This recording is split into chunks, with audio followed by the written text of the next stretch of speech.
there are youth workers listening thinking, yeah, that would save me a lot of money in my budget. But if I don't use my budget, it gets cut. I'm wondering if sometimes actually having resources could be almost a deficit unless we're intentional. You know better than anyone else that culture is changing. Youth ministry is complicated. And doing it by yourself is really challenging. So Let's rethink it together. Sound like a game day. Welcome to the Rethinking Youth Ministry Podcast. That was exactly like I imagined. Hi, friends. Welcome back to the Rethinking Youth Ministry Podcast. My name is Ashley, and I'm so excited to talk today about rethinking, maximizing our space, our people power, and our budget. But before we jump into it, I want you to meet the amazing team of people that we have in this conversation. First off, I want you to meet somebody we've been trying to get on this podcast for a while, and we're very excited that he's here. Matt, take it away. Matt, take it away. What's up, everybody? My name is Matt. I am the Next Gen pastor at New Life Fellowship Church in Queens, New York. I also work with Emotionally Healthy Discipleship, creating teen content based on Pete Scazzero's work. I'm really excited to be here with all of you guys. New Life is right in the center of Queens, New York. At one point, we were considered the most diverse zip code in the world. 75 nations represented in our church, over 100 languages spoken. If you go to a local ATM, there's like a menu 10 pages long of languages that you have to select that you can just take out a $20 bill, y'all. It's crazy. The throne room of heaven, man. It's amazing. And you know what comes with all that diversity? The best part? Food. Yeah. It's delicious. Like, I could literally walk down one street and eat in 10 different countries. It's phenomenal. I love it. Glad to be here. So do y'all have your own building? We do. We have our own building right on Queens Boulevard. Actually, if you've ever seen the movie Coming to America, there's a scene where Eddie Murphy's standing outside. He's mopping the sidewalk. I know that sounds weird, but that's what he was doing. Trust me, you don't have to watch the movie. McDowell's. But in the background of him doing his thing is our building right there on Queens Boulevard. Fun. Yeah, it's super cool. It's an old Elks Lodge. The building's 100 years old this year. And as soon as you walk up the steps, there's a giant bronze elk just standing there with these beautiful antlers. It's like, why is there an elk in the middle of Queens? Oh my goodness. There hasn't been one of those around here in hundreds of years, if not more. But either way, that's what we do. That's what we're at. Okay. And in context of this conversation, like, can you give us a ballpark? Like, what size church are we talking? Oh, sure. Yeah. Our church is about, let's just call it 1,000 people, give or take, on a weekend. We're multiple locations. We have one, like I said, in Queens. We have another location out in Long Island, which is probably like 30, 40 minutes. Really an hour and a half every day because of traffic in New York City. But we do have 2 locations. And so that's how our people get together. And are they relatively like the same demographic? Are they same size? Okay. Our demographics are exactly the same. Okay. The second location in Long Island is smaller. It's newer. Okay. But in terms of the people that make it up, they're all the same. Got it. And tell me a little bit, I'm going to move on in just a second, but just so we have enough context for this conversation, your youth ministry, do you have separate middle and high school ministry? Do you have it combined? Do they have their own space? Yeah, so we have our middle schoolers meet on Sundays during one of our services. Our high schoolers meet on Friday nights. Now, for many people in the youth ministry world, to hear me say that we meet on a Friday night is going to make some people be like, what are they doing in New York? You don't know what you're doing. We have no idea what we're doing. That's the secret. But there's no such thing where we're at as Friday night lights. There's no big football thing that people go to. So we picked the night where parents don't have to get up and go to work the next day. They can just bring their kids, for the most part, come out to church on a Friday night with their high schoolers. They have their own space that they meet in, that is dedicated to them for our youth ministry in our building. Actually, our middle schoolers meet in a bar because our building has a bar in it that at one point was the longest bar in Queens. It's like 40 feet long, and we can't get rid of it because of all kinds of crazy New York City rules and whatnot. So we're like, it's the best middle school ministry I've ever heard of. I mean, like, hey kids, belly up to the bar. Like, we're going to serve you some sodas right here on top of the bar. That's how we do middle school. On a Sunday morning at 11 a.m., we tell parents, hey, bring your middle schoolers to the bar. And some of them who are in our church for the first time are like, where have I brought my children? Hey, Matt, I need to come see your middle school ministry. You've got an open invitation anytime you want. Friends. So do all of you out there in podcast land. You guys want to come? I'll give you the address. But you have to watch to the end. I'm not giving you into the end. I love this so much. Also in this conversation, we have a very important voice in the youth ministry community. Yeah. Jess, introduce yourself. Yeah, so my name is Jess Berryhill, and I work at a church in Terre Haute, Indiana. So we're kind of a rural hub. So cornfields and bean fields and all the things. Not a lot going on out there, but we get a chance to, love kids and love teenagers and serve in some different areas like special needs ministry. So lots of things there. And then, so our church is 350. Smaller-ish church kind of vibes. So I'm going to hype you up a little bit more here, Okay. Jess. Okay. Jess holds multiple titles at her church. She does multiple jobs at her Yes. church. She's in charge of youth ministry. She's in charge of the special needs ministry, which I want you to tell them a little bit more about that. Sure. Because especially in context of this conversation, that matters a lot. Yeah. But additionally, she's bivocational. So she has a job outside of two jobs at her Yes. church. Not Chick-fil-A. So Not somebody, Chick-fil-A I'm so excited for your anymore. perspective in this conversation because there are a lot of people listening who are bivocational or who are volunteer youth leaders. Yeah. And so the idea of maximizing space, people, power, budget, and probably time matter a ton to them. Yes. So I want you to make sure you butt into the conversation and help All right. us make sure we're thinking through that perspective and any chance you can get. But tell us a little bit more about the Friendship House. yeah, so out of our student ministry came our special needs ministry. And then out of that and listening to people tell us like their dreams, especially our students with special needs, we decided to build a house, we rent a house currently, where college students and young adults with disabilities live together in community. And so we get to cheer people on and get to make our house a hub for ministry. And so, when we're talking about maximizing space, like let's get creative about what that looks like. So good. Yeah, I want to hear about that journey when we get there because I think we're going to learn a lot from it. sure. There may be options to get a bar too. I don't know. I know. I've got one you can have. Maybe, okay. Happily deliver it to you. All right, let me know if New York lets you. I love it.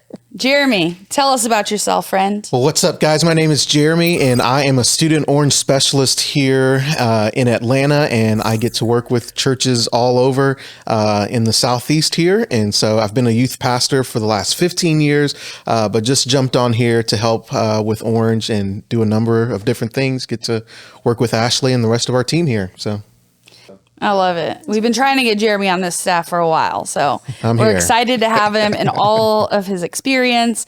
And I know like doing youth ministry in all the different states Yeah. is very different. So we'll have Yeah. to have that side conversation another time. Yeah.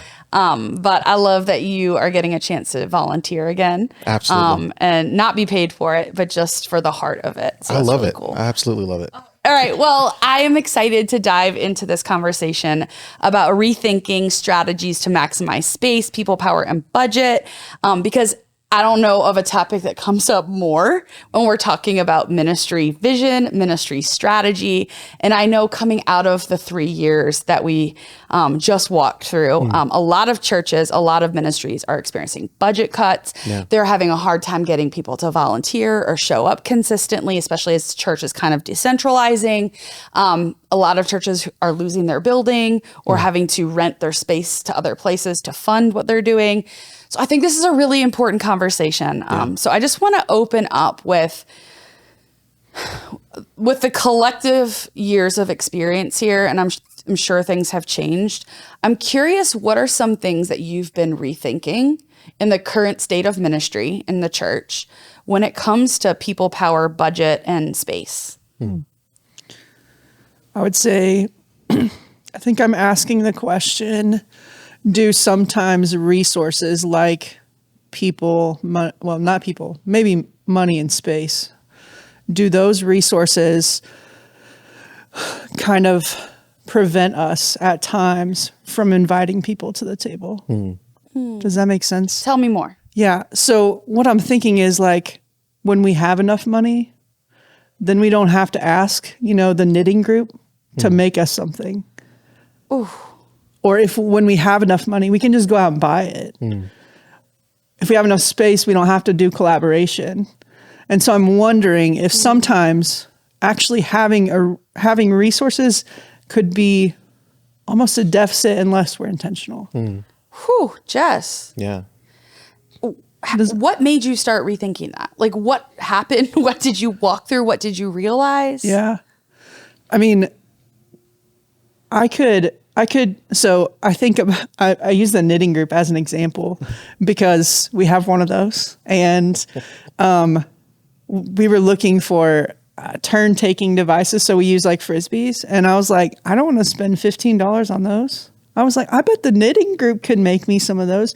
And it was an opportunity not just to validate their gifts and their skills, but to invite them into part of what we were doing and explain why that was important to us or why that was necessary. And so I think it presents a bigger picture of what the things that your congregation can offer your ministry. I love that. I think the point you're making is great because for me, the church that I served at before coming here, COVID, not only changed everything for us in regards to how we were, structured, but I remember before we fully opened back up, I tossed this idea of, well, how about we try doing our youth service outside of our student center? We had this multi-million-dollar student center, but we thought, how about we figure out a way to do things outside, space out, be creative? And the response of our students was unbelievable. They loved being outside and us creating a space for them. And it just showed that we didn't necessarily need all the fancy lights, the big building, and all the spaces and everything. And our students actually craved more for the opportunity to experience something different like that. So we did a worship under the stars night, and we strung lights up everywhere, and we brought in these fire pits, and each small group had their own tent. But it engaged our students on a completely different level. It connected to their senses in a different way. And that would have been a missed opportunity because in my mind as a youth pastor, I thought, well, hey, I've got this multi-million-dollar building. I've got to be in here. I've got to have all the lights. I've got to have all these other things. But all that other stuff was just as valuable outside with our students. So, to Jess's point, I think the pandemic in New York in particular, everything was closed for like 2 years. We couldn't meet in person. And so that also meant our budget was obliterated. Is that a good word? Yeah. And so what I realized during that time was it forced us to be creative in a different way. So, I mean, to your point, I actually think money sometimes limits our creativity. Like you can be creative with money, but it forced us to a space where we had to be creative in a way we never had to be creative before. And so now it's like we're thinking, oh, hey, you know what? We can't use our building. We don't have, there's not money coming into the church that we can pour back into student ministry. So what are we going to do with this time and space that we have to interact with these students? And so, like, let's do some stuff outside. Let's get people together in a way that feels somewhat safe or whatever it might be. It really put us in a mindset of just thinking differently about everything that we were doing and asking the question on this side of things, well, we're not going back to what we were doing before because that's over. Like, what are we keeping from what we learned during this time where we had to be creative in a completely different way, where I can't throw money at problems. I have to actually sit down and do some problem solving. And it's been really fruitful for us in that respect. I love that. I feel like it's been a really cool season for ministry leaders to just experiment with a lot of different things. And I know a lot of us failed miserably at a lot of things in this time period, which was great because you had permission to, right? It was like, just try it. But a lot of people went back to, what they knew because it was what they had built prior to. But I love what you said about what do we learn that we can take with us forward into the future. And Jess, I love what you were saying about like the knitting group. I've never thought about ever asking a knitting group for something except for like, I'm going on a service trip across seas and I need this to bring with me or something like that, That's so brilliant. And I was sitting here thinking like, I bet there are youth workers listening thinking, yeah, that would save me a lot of money in my budget. But if I don't use my budget, it gets cut. So it's like, how do we get ahead of that conversation? Because I know for some of us, churches would be like, yes, please, like, be wise about the budget. But others are like, well, if you don't use it, then we're going to cut it because we need to cut it somewhere. Yeah. What would you say to those listeners? You need to chill. Yeah. No, I mean, like, but think about what Jess said. I was able to engage a population in my church that was not engaged in our ministry at all. I was able to connect with those people, get them involved, and all I took out of the equation was some of the money I would have spent on this. So now, like, think about it this way: rethink what you would spend that money on, because now it's available for something entirely different that maybe you couldn't do because you were buying, was it $15 Frisbees or something like that? Yeah. Your Frisbees are expensive. They're like, we need to find some cheaper. I was going to say, those must be like glow in the dark forever Frisbees. I don't these like, what is it? Frothing Frisbees, like Frisbee golf? That Yeah, whole thing? seriously. I hate that I know that. I think another thing is, there's an opportunity for the youth leader to be to practice being generous as much as we ask the church to be generous, to where if you have money left over in your budget, but your missions council has a trip coming up. I mean, how cool would it be for the youth ministry to say, hey, look, we know that we've got a group that's going to, Ethiopia or whatever, and our youth ministry wants to bless our missions council on behalf of our students. I think there's an opportunity for us to be just as generous as we often ask the church to be generous. And in that, I think you gain advocates in other areas of the church that you wouldn't have expected. I love that. Yeah. Or bless the youth ministry down the block. Yeah, that too. Who doesn't have the resources that you do, like, or, I know block is a New York City thing. So maybe I like down the cornfield, like, I don't Down know. the cornfield. Yes. That's translate, Jess, translate. Yeah. That is accurate. I love that. Before I jump over to Matt or Jeremey about things that you're rethinking, specifically about budget, as we're trying to maximize the budget that we've been entrusted with, let's brainstorm like some creative ways to think outside the box besides just ask the knitting club. Like, what are some questions to ask yourself? I like what you said, like, who's not engaged with our ministry that can offer something that we can use and leverage a partnership and the collaboration between ministries? Like, what are some other things we should be asking ourselves, things we should be thinking about? I think if you're socially justice minded, I think there are opportunities to get grants. That's going to take some hustle, but it's not out of the realm. And this is not like tooting my own horn, but we've gotten almost over $100,000 in grants for our ministry, and so imagine what you could do with that kind of money, especially if you're in a smaller church, and the thing is that doesn't just improve whatever ministry that's going to, that improves your whole church. Yeah. Like the space, like when we get money to improve spaces, that's not lifting just our ministry, that's lifting the whole church. Like we get to make a tangible impact in a really positive way. And so I would look outside the box a little bit and hustle a little bit. I mean, that's good advice. You have to hustle. Just a little.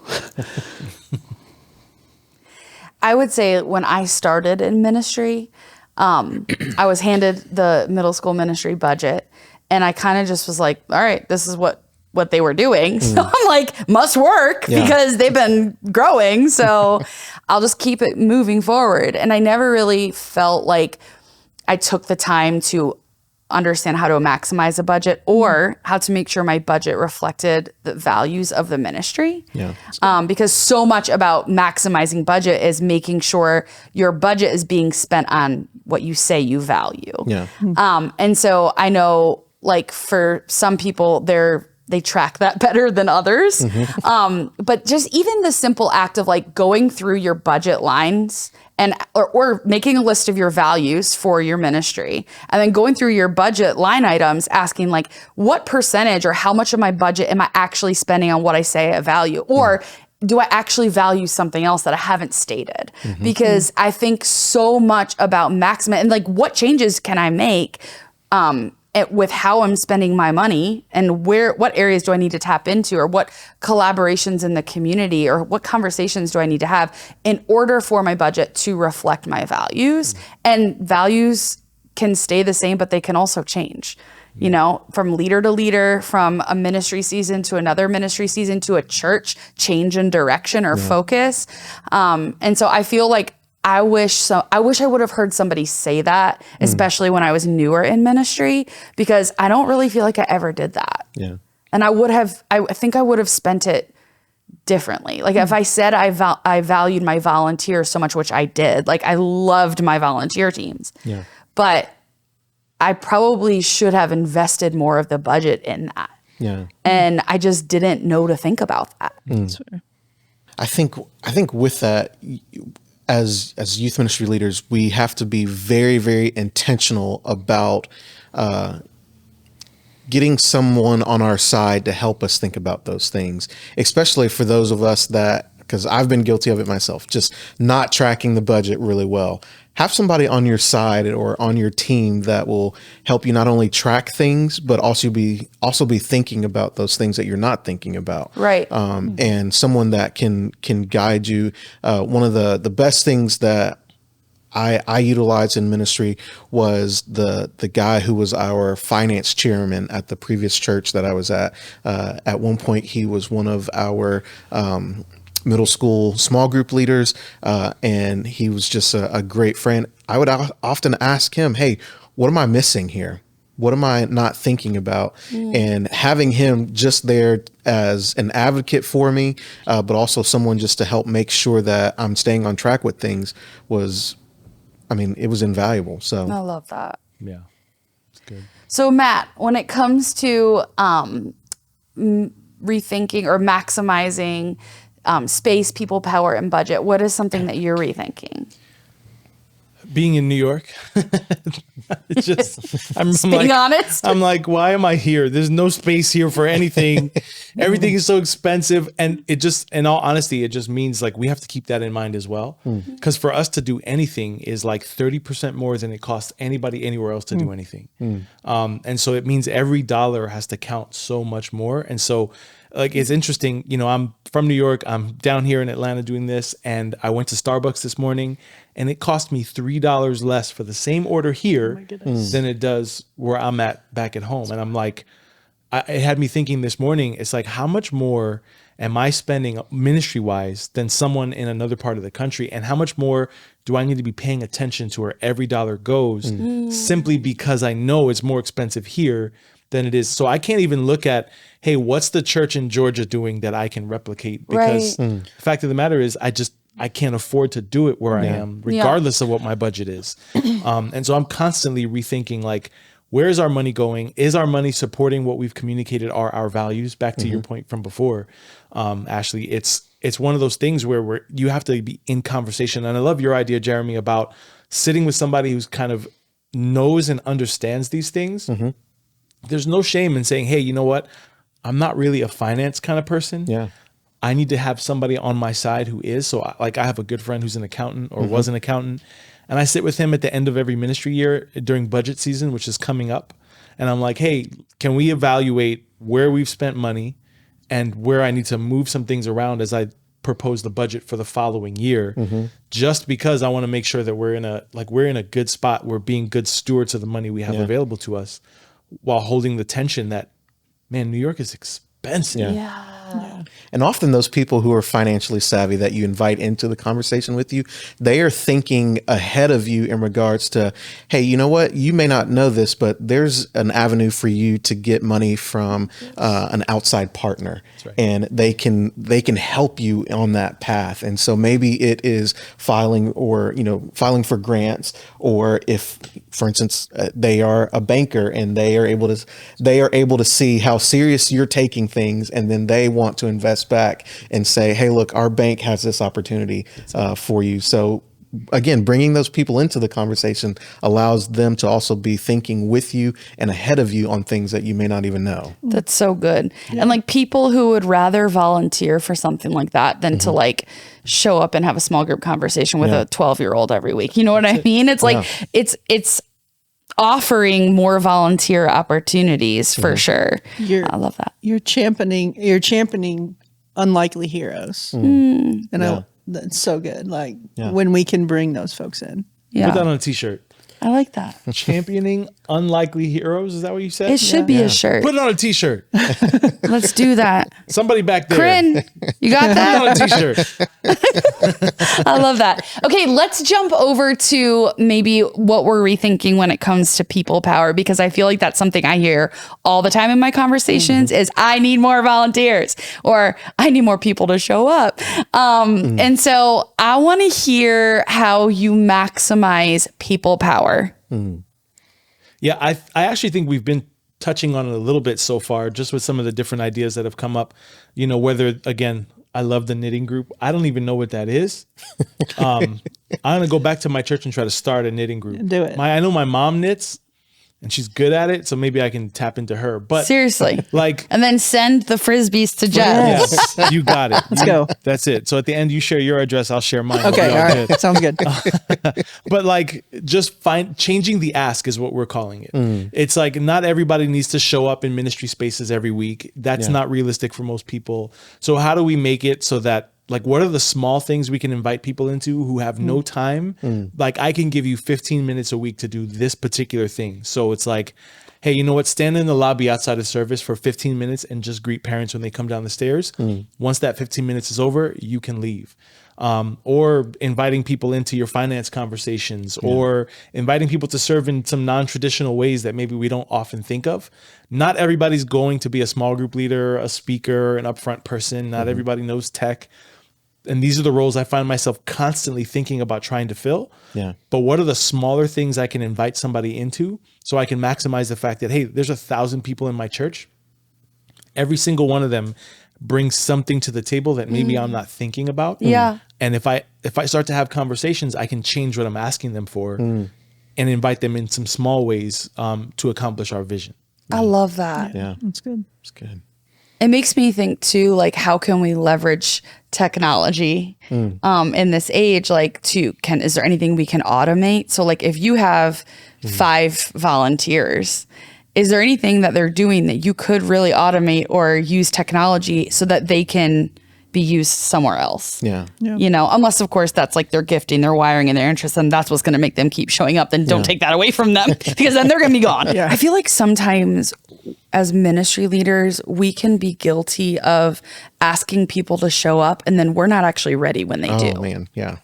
And then we kind of waste their time. So it's like, I love your example, Matt, of like, if somebody has 15 minutes to give, like tell them exactly what you need in that 15 minutes. Yeah. And that is a game changer because parents felt seen and they felt connected. So it's like, I think a lot of times because every person I know in ministry is struggling to find time to do the things they need to do.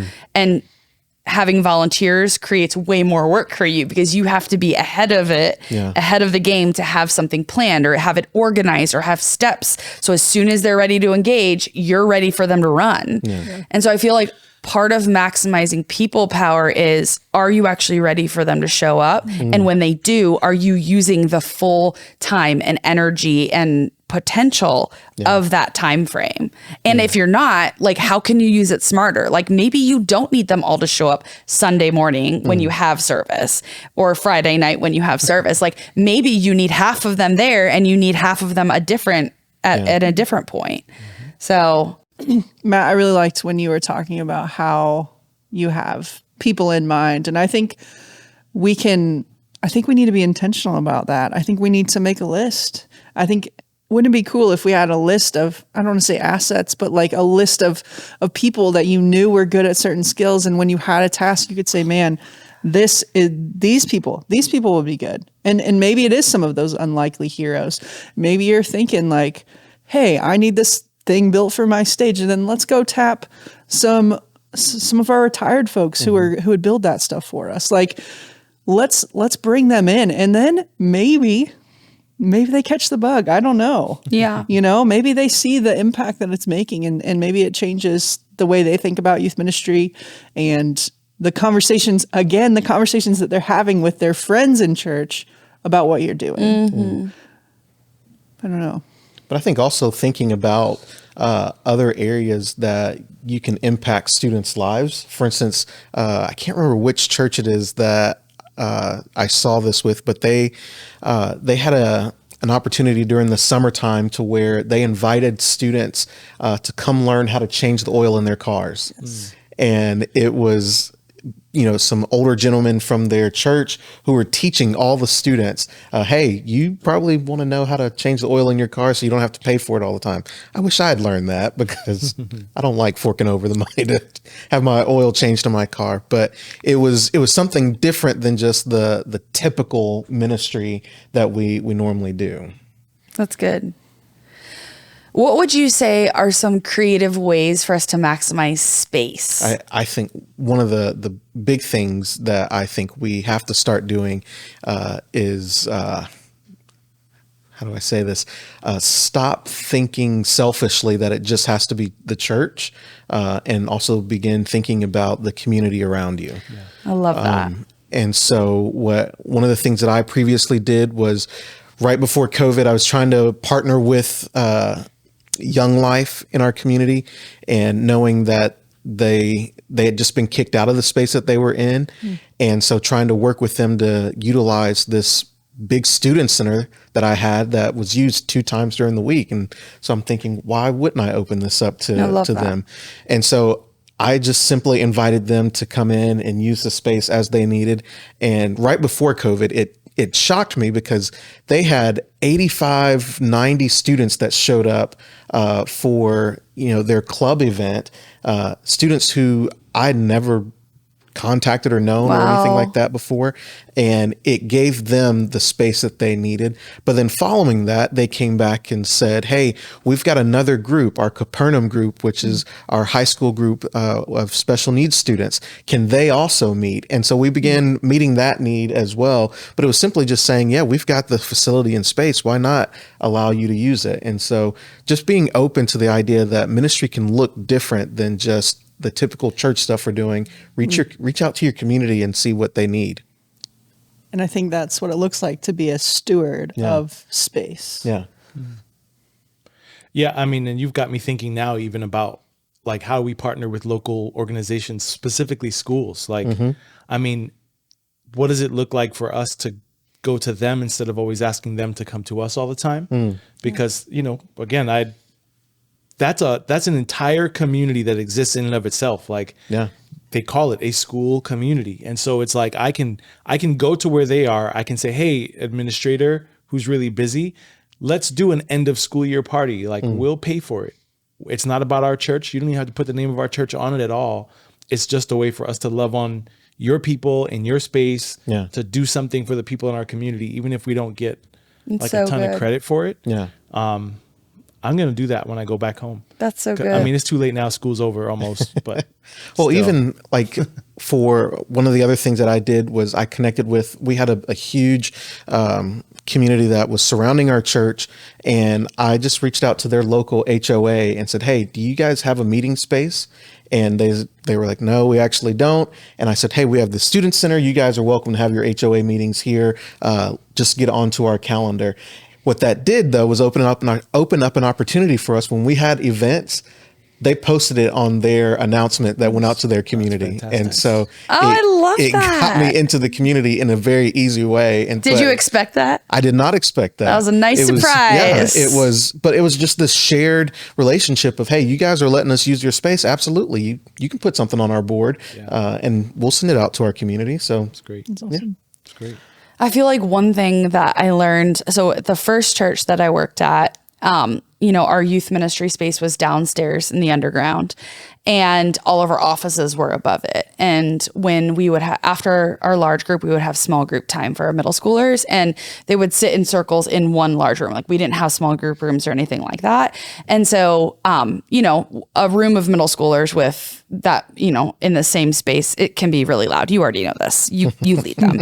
And so, I mean, you can only have so much privacy. You can only hear so well and have, so much engagement and not distraction in that kind of environment. And we did the best we could. And I think it went great. And then I moved to my second church. And one of the things I learned from them that I am so grateful for this day, I'm like, I wish I could go back in time. I learned that their staff offices were small group rooms first, and the staff just used the small group room as an office. Yeah. So what would happen is the large group would happen, and then they would break into small groups, and they would go use the quote staff offices as their small group rooms, and they would just lock their personal stuff up in this desk. And what I loved about that was that it was a reflection of their values. And I thought, oh my gosh, at my first church, these middle schoolers would be sitting in this room upstairs. Every single office was empty because people were doing ministry with people. Yeah. I'm like, we could have turned all of those into small group rooms, because when you have walls and you have privacy, it's easier to be genuinely authentic and vulnerable. Yeah. And so that was such a huge learning thing for me to be like, oh, you can do that. I mean, that would require the whole church to get on board to say this isn't your office. This is a small group room, and you're just getting to use it during the week. Yeah. It's a total value shift, but what a way to maximize the space that you've been entrusted with. That challenged me. I'm sure there's so many other ways. I'm sure y'all that are listening have so many good ideas. Drop it in the comments, because we all need to help each other out, because I wasn't thinking that way. So now I know. Yeah. That's good.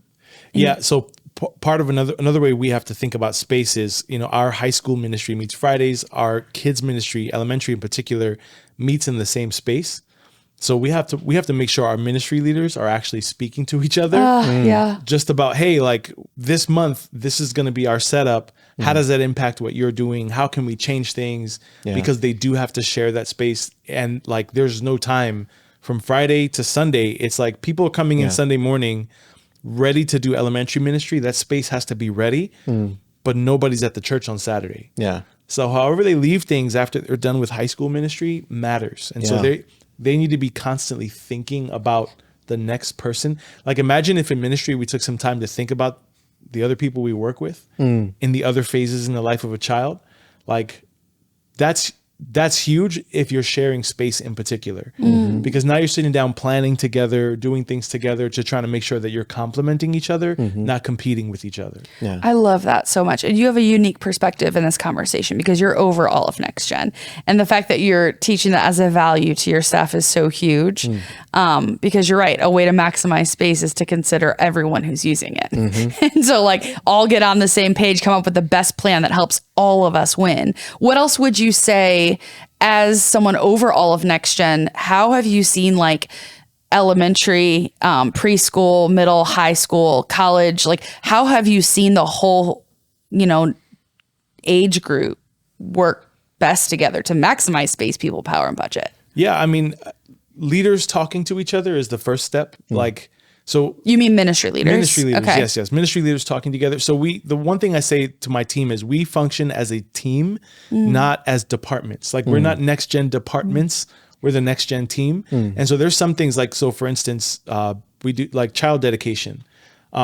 Everybody on the Next Gen team is part of the child dedication celebration. So our youth director is there at the event, not just a warm body in the room, but fully engaged, because there are parents in that space who are bringing their children. They may have older children. Yeah. They may have cousins or nieces or nephews who are the right age to be in his ministry.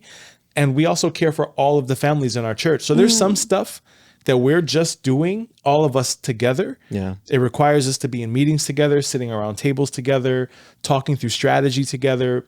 Our calendar, we're constantly going over our calendar. It's annoying how often we have to come back to looking at June. It's it's June. June is here, right? Is today June 1st? I don't know. Tomorrow. Sorry, if this is supposed to be evergreen, no one knows the date. Oh, yeah. I'm breaking the fourth wall. Anyway, just doing all the things wrong here. Sorry, guys. You're good. Just keep talking. You'll get it. That's what I do. I'm good at talking.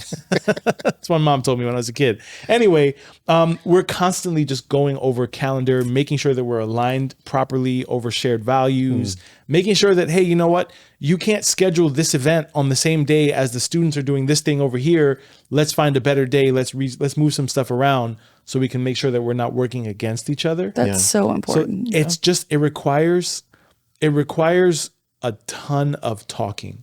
And when you think you've spoken to each other enough, just keep talking more and continue to communicate around things. Yeah. it's amazing that they have you facilitating that, because it's really hard when there isn't somebody in that next gen role or family ministry role or whatever title you have at your church. Like it's really, it's extra work to go out of your way when you're not being required to show up for that. You know what I mean? I think if you're intentional about just having those conversations, I don't think you need to be in charge to start the conversation.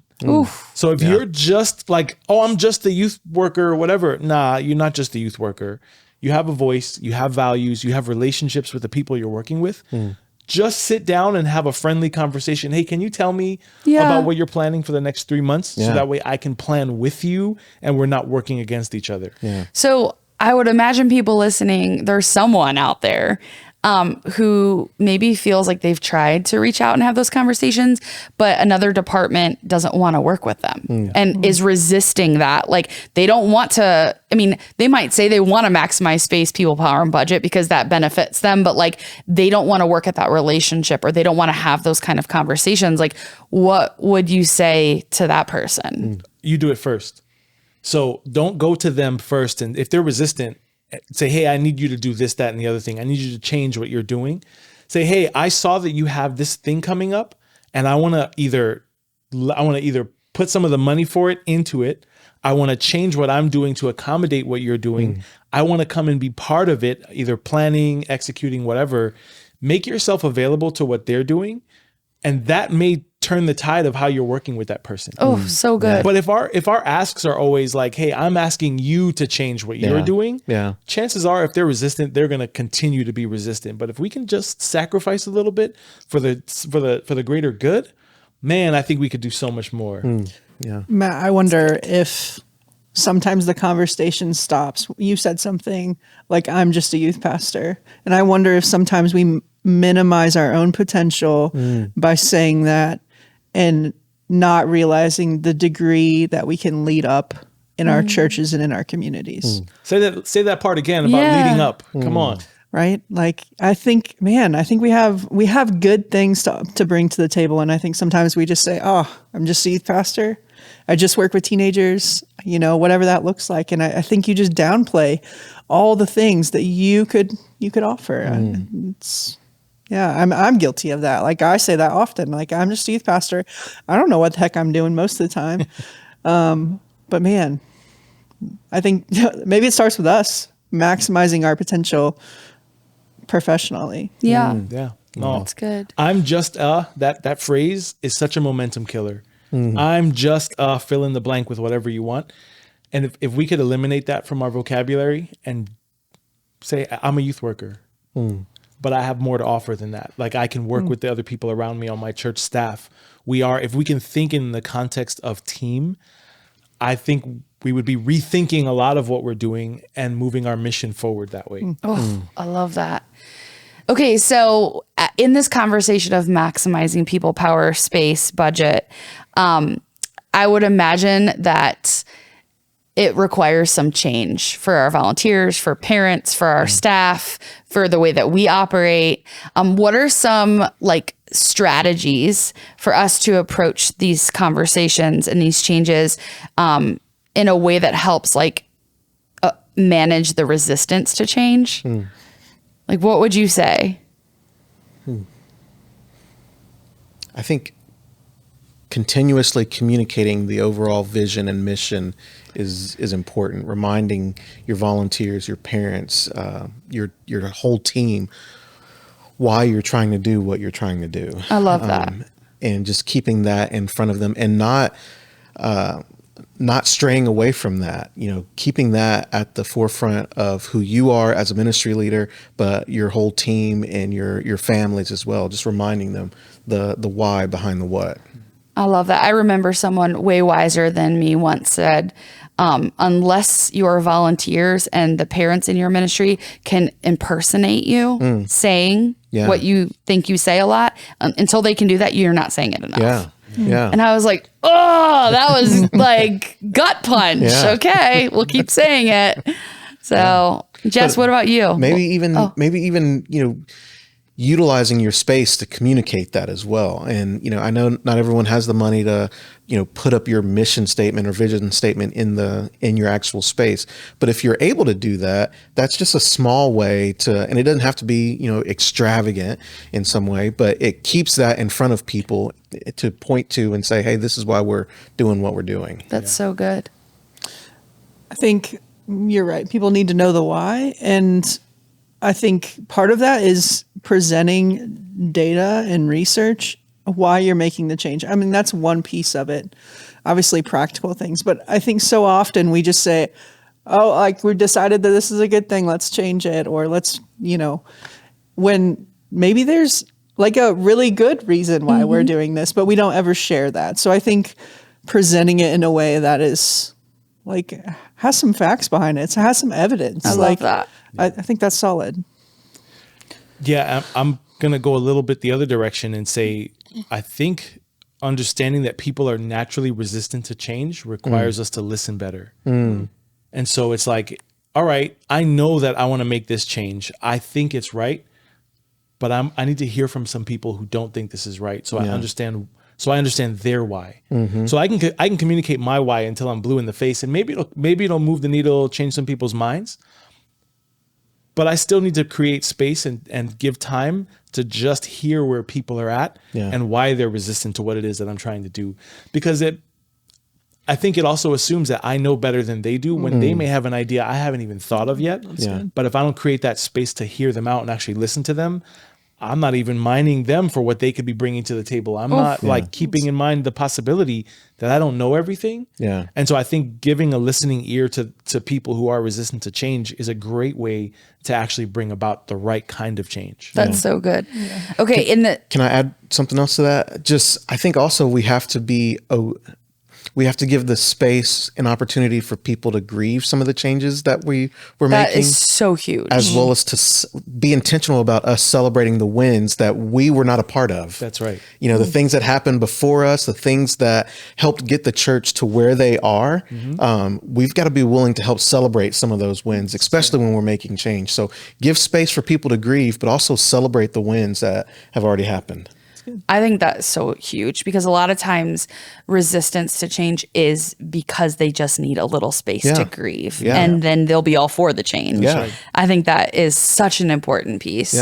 Okay. In talking about these strategies to maximize people, power, space, budget, how do we know they're working? Like, what are some key things that we need to measure? How can we be creative and measure? Like, how do we know what's working?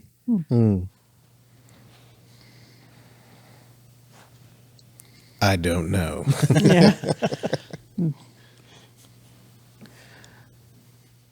I would go back to come back to the idea of what are people communicating to you that are being impacted by the stuff that you're doing?